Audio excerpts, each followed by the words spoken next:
चलिए आज बात करते हैं भारत के पिछले 20 सालों की, यानी 2004 से 2024 तक के सफर की। ये कहानी है दो बिल्कुल अलग अलग दशकों की। तो हम देखेंगे कि इन दो दशकों की कहानी क्या है, फिर 2014 से पहले के हालात और उसके बाद आए बदलावों को समझेंगे। साथ ही दुनिया में भारत की नई भूमिका पर भी बात होगी और आखिर में ये समझने की कोशिश करेंगे कि आज भारत आखिर किस मुकाम पर है। तो ये कहानी है भारत के हालिया इतिहास के दो ऐसे दौर की जो एक दूसरे से बिल्कुल जुदा हैं। हर दौर की अपनी एक अलग ही पहचान है।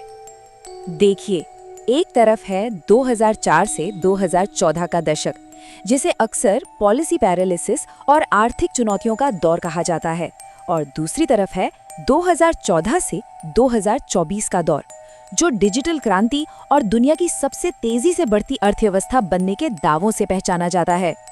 तो चलिए कहानी को आगे बढ़ाते हैं और सबसे पहले नजर डालते हैं 2014 से पहले के दौर पर, जो वाकई कई बड़ी मुश्किलों से घिरा हुआ था। उस समय एक शब्द बहुत ज्यादा सुनने को मिलता था, पॉलिसी पैरालिसिस। इसका सीधा सा मतलब ये था कि सरकार बड़े फैसले ले ही नहीं पा रही थी। गठबंधन की राजनीति हो या भ्रष्टाचार के आरोप, इन सब की वजह से देश की आर्थिक गाड़ी मानो रुक सी गई थी। अब ये जो आंकड़े हैं ये वाकई चौंकाने वाले हैं। 2G scam, coal block scam, इन घोटालों से सिर्फ सरकारी खजाने को ही भारी नुकसान नहीं हुआ, बल्कि इससे आम लोगों का सिस्टम पर से भरोसा भी उठ गया था। और इन सब का नतीजा ये हुआ कि भारत का नाम दुनिया की उन 5 सबसे कमजोर अर्थव्यवस्थाओं में शामिल हो गया, जिन्हें फ्रेजाइल 5 कहा जाता था। महंगाई आसमान छू रही थी, घाटा बढ़ता जा रहा था और बैंकों की हालत भी खस्ता थी। फिर आया 2014 और इसके बाद गवर्नेंस के तरीके में एक बड़ा शिफ्ट देखने को मिला। अब फोकस था बड़े पैमाने पर और तेजी से योजनाओं को जमीन पर उतारने का। इस नए दौर की सबसे बड़ी नींव रखी गई जन धन योजना से। जरा सोचिए, 56 करोड़ से ज्यादा नए बैंक अकाउंट्स खोले गए। मतलब करोड़ों लोग पहली बार फॉर्मल बैंकिंग सिस्टम का हिस्सा बने। और सबसे दिलचस्प बात यह है कि इन नए खाताधारकों में कौन लोग थे। देखिए, 56% महिलाएं थीं और करीब 67% लोग ग्रामीण और छोटे कस्बों से थे। ये दिखाता है कि फोकस हाशिए पर मौजूद लोगों पर था। और फिर इन जन धन खातों को आधार और मोबाइल से जोड़ा गया। इसे नाम दिया गया जैम ट्रिनिटी, जन धन, आधार, मोबाइल। ये एक तरह की नई पाइपलाइन बन गई, जिससे सरकारी सब्सिडी सीधे लोगों के खाते में पहुंचने लगी। बिचौलियों का खेल खत्म हुआ और इससे सरकार को लगभग 3.5 लाख करोड़ रुपए की बचत हुई। एक तरफ डिजिटल क्रांति चल रही थी तो दूसरी तरफ देश में जमीन पर भी क्रांति हो रही थी, इंफ्रास्ट्रक्चर की। चाहे नेशनल हाईवे हो, नए एयरपोर्ट्स हो या गरीबों के लिए घर, हर चीज के निर्माण की रफ्तार में एक जबरदस्त उछाल देखने को मिला। अच्छा, अब देश के अंदर तो ये सब बदल ही रहा था, लेकिन इसका असर भारत की ग्लोबल इमेज पर भी पड़ना शुरू हो गया था, खासकर नेशनल सिक्योरिटी के मामले में। जो पॉलिसी पहले स्ट्रेटेजिक रिस्ट्रेंट यानी रणनीतिक संयम की हुआ करती थी, वो अब डिफेंसिव ऑफेंस और जीरो टॉलरेंस में बदल गई। मतलब साफ था, अब हमला हुआ तो जवाब घर में घुस कर दिया जाएगा। और ये सिर्फ बातों में नहीं था।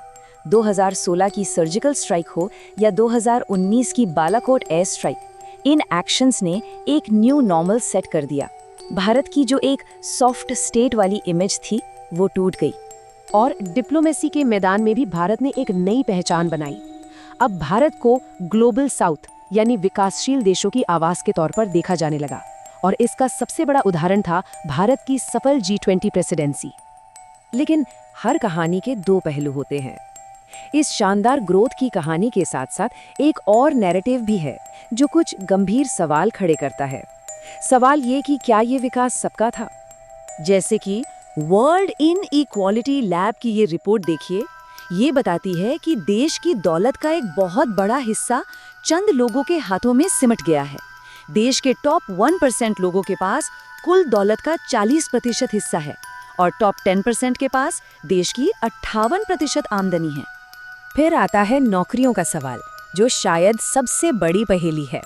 एक तरफ सरकारी आंकड़े बताते हैं कि करोड़ों नौकरियां पैदा हुई, तो दूसरी तरफ कुछ रिपोर्ट्स ये भी कहती हैं कि बेरोजगारी 45 साल के सबसे ऊंचे स्तर पर पहुंच गई। तो सच क्या है, ये एक बड़ी बहस का मुद्दा है।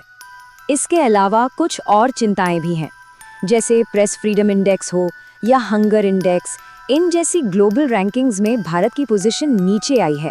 हालांकि सरकार हमेशा इन रिपोर्ट्स की मेथोडोलॉजी पर सवाल उठाती रही है। तो इन दो बिल्कुल अलग-अलग तस्वीरों को एक साथ कैसे देखा जाए? एक तरफ जबरदस्त तरक्की है, तो दूसरी तरफ कुछ गंभीर चिंताएं। असल तस्वीर क्या है? एक बात तो साफ है, 2014 के मुकाबले आज का भारत दुनिया के सामने ज्यादा मुखर है, ज्यादा डिजिटल है और ज्यादा अहमियत रखता है। इंफ्रास्ट्रक्चर से लेकर वेलफेयर डिलीवरी तक बहुत कुछ बदला है।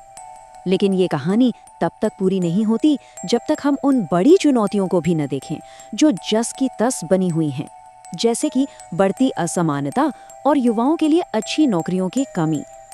और यही बात हमें एक बड़े और अहम सवाल पर लाकर छोड़ देती है।